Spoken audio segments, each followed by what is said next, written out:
welcome back to Wounded on Sixes. Today we're going to be taking a look at my round 3 matchup for my Warhammer 40k Summer League at my local game store, Northern Wardens, in Lake George, New York. We're going to go over my list really quick. I've gone over this list in every video, rounds 1 and 2. I also put out a list review on this in full. You can find it in the Tau playlist on the channel. Going to run through it really quick here. Cold Star Quad Fusions, Enforcer with missile pods, another Enforcer with 2 missile pods, 2 plasma rifles, an Exemplar of the Monka, 3 units of stealth battle suits, a unit of Vespid Stingwings for uppy downy scoring, 3 units of broadside battle suits, all with the rail rifles, all the guns.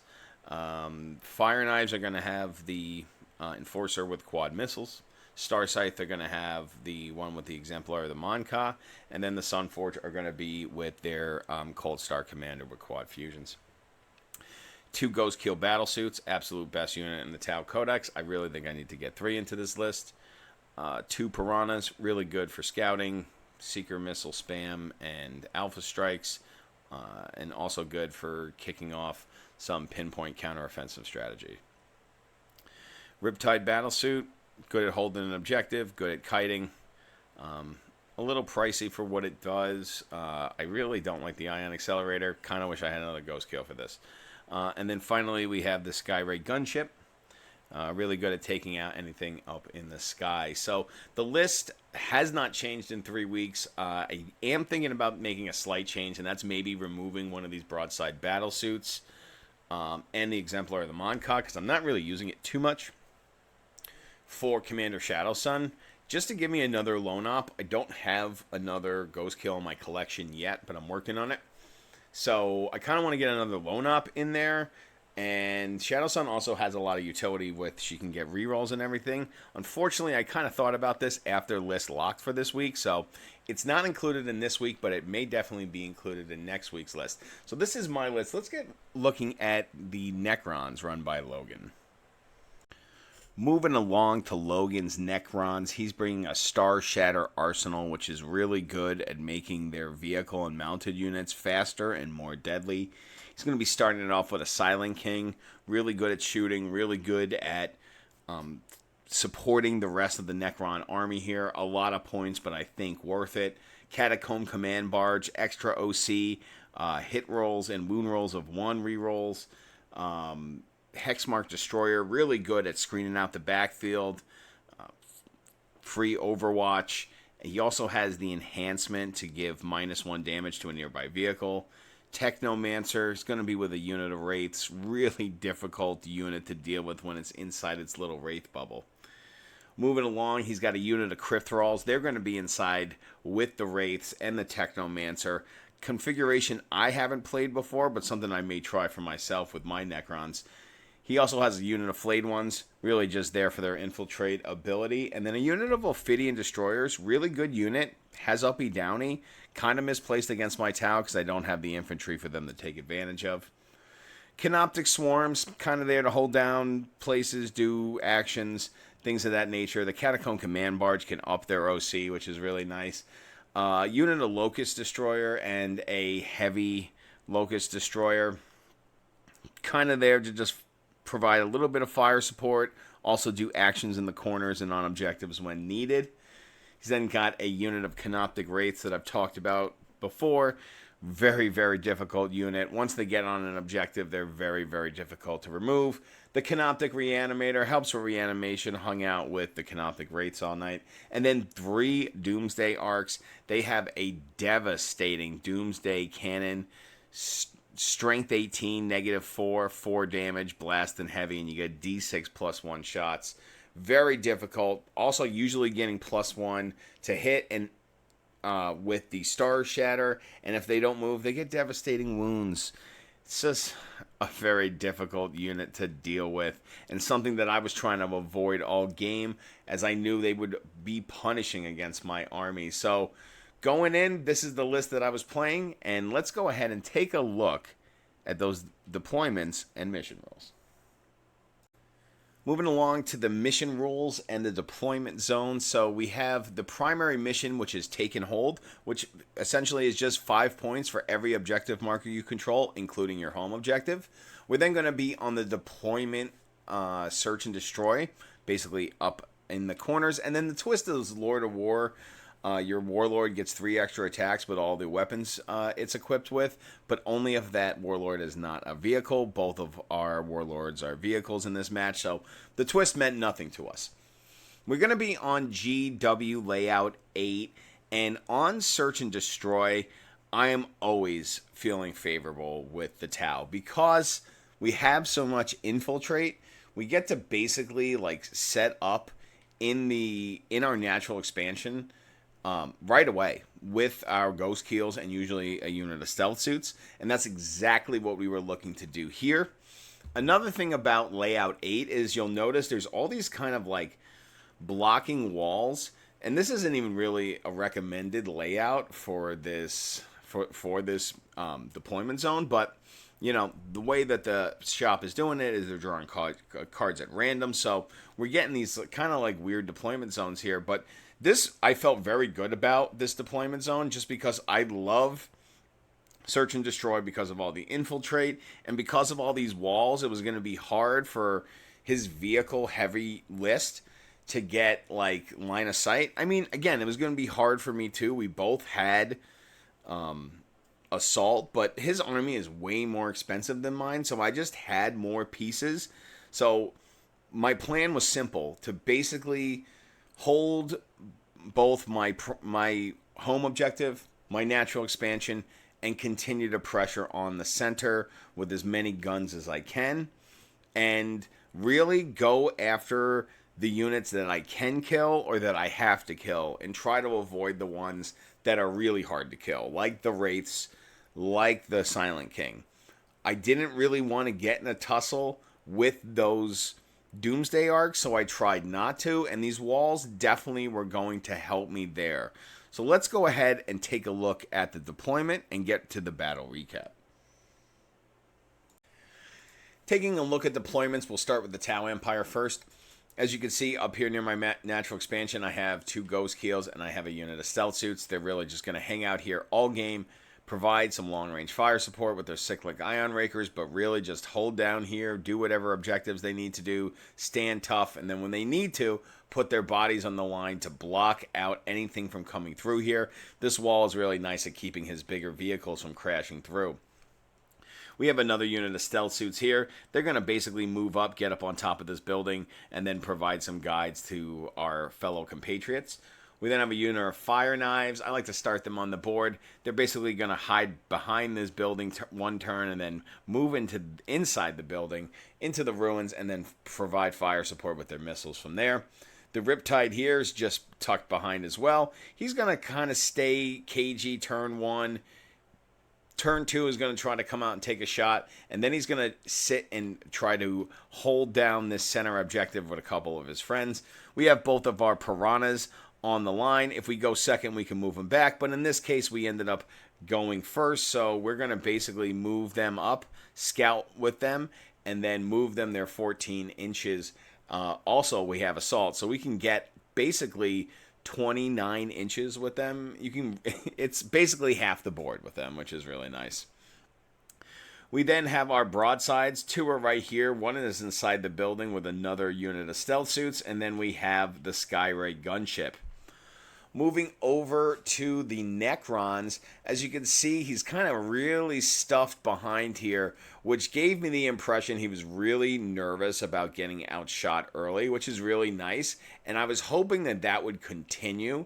So as you can see, he's got his Wraiths here, and then he's got his 2 little destroyer units and his Scarabs over here, which he kind of had to put them out here because everything else had to come back here. 3 Doomsday arcs, the Silent King, the Reanimator, the Command Barge. It's all stuffed behind here. And then right over here, into this ruin, he had his flayed ones blocking me off from infiltrating over here. So he had a lot going on. I had 2 of my crisis suits in Deep Strike, and I was ready to pounce on him come turn 2 into the turn 3. This game was very high scoring, and it pitted two players that really focus on the mission against each other in a shooting environment where there's a ton of walls and very thin firing lanes. So it was a very concrete kind of like really pure competitive game here. And Logan is a very similar player to me in that aspect, is that he's always looking toward the mission rules and the points and scoring, and, you know, getting shots off and killing things are really secondary. So we had a very, very close game, and a lot of it came down to me having really good secondaries and being able to score them at any time, and Logan failing to score some of them, mostly because he just didn't have the units or wasn't in the best of locations. So early on, our Piranha ran up here,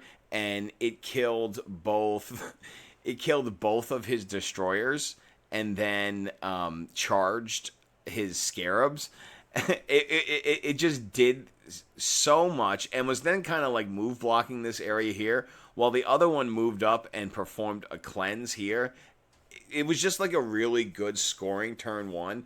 The Piranhas, every time they get to go first and get in somebody's face, they are just so super effective. And I think outside of the Ghost Keels late game, the Piranhas early game have been really setting the tempo and the momentum. We were able to get one of our broadsides onto the home objective here early, so by turn 2 we were already above parity with our opponent on the center, and then by turn 3 we were beating them in primary, which was really nice, as well as having really great secondaries. We ended up dropping our Sunforge unit right here in front of this building. We ended up taking out one of the Doomsday Arcs here, and we dropped our Star Scythe unit over here, which ended up starting to cause some havoc for him on this objective.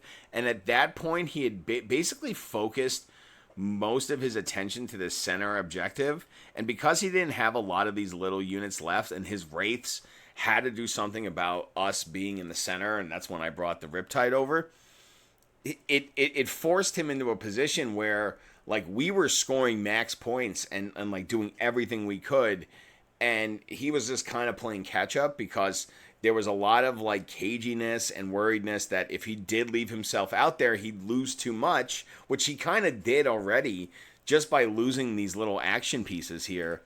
But eventually he did get enough stuff in range of my Tau to start whittling me down. And that's when I start to change gears, and I start to retreat and start to look at it as, let me start to make sure that my core unit of points, which is these two objectives here, are sound, and keep him as busy over here and over here as possible. And that's exactly what I did.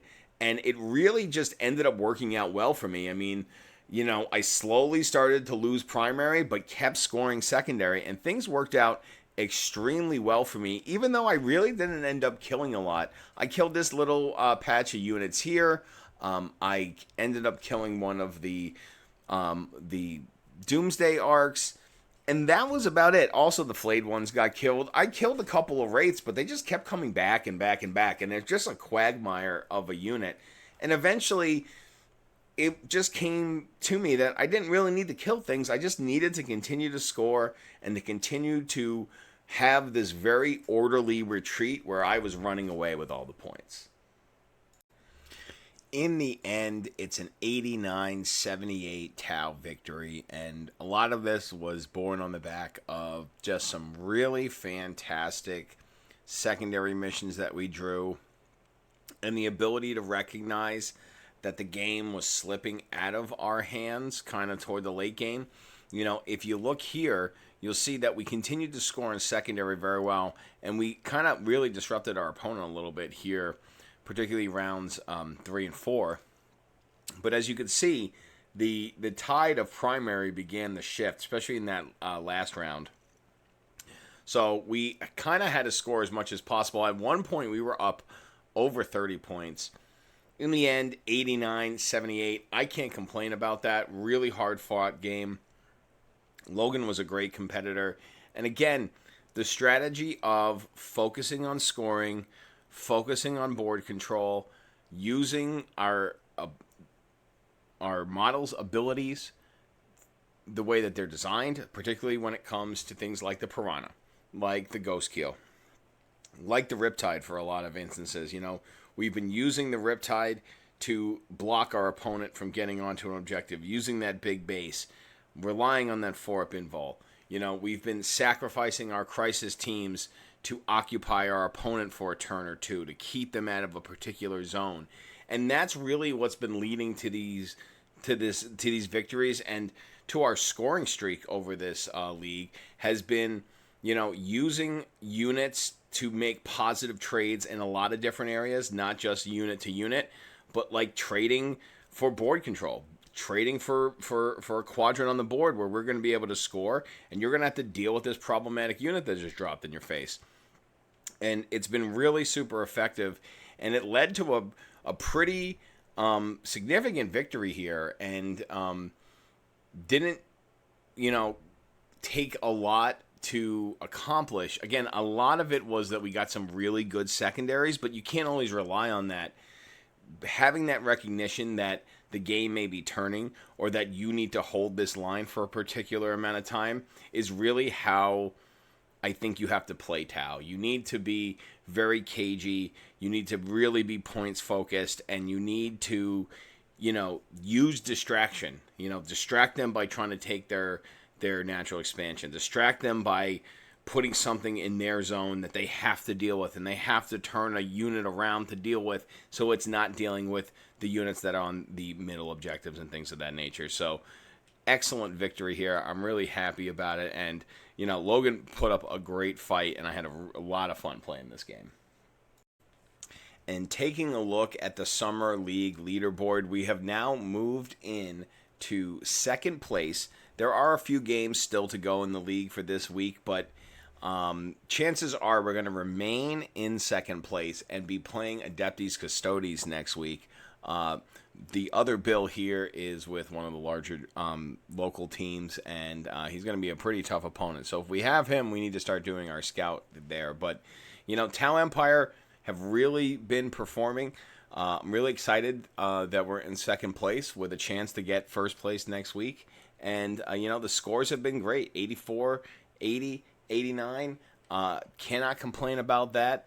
Very, very consistent, and that's what you need to do. You need to score consistently if you want to be successful with your Tau. So go ahead, let me know what you think about this video. If you haven't, go ahead and subscribe to the channel, because we're going to be having a lot more going on. And I don't know if you've noticed, but we have improved the audio a bit for this video, and we'll be improving it going forward. And hopefully you've seen a little bit of improvement in the video quality as well. So I want to thank everybody for watching, and make sure you come back for more Wounded on Sixes.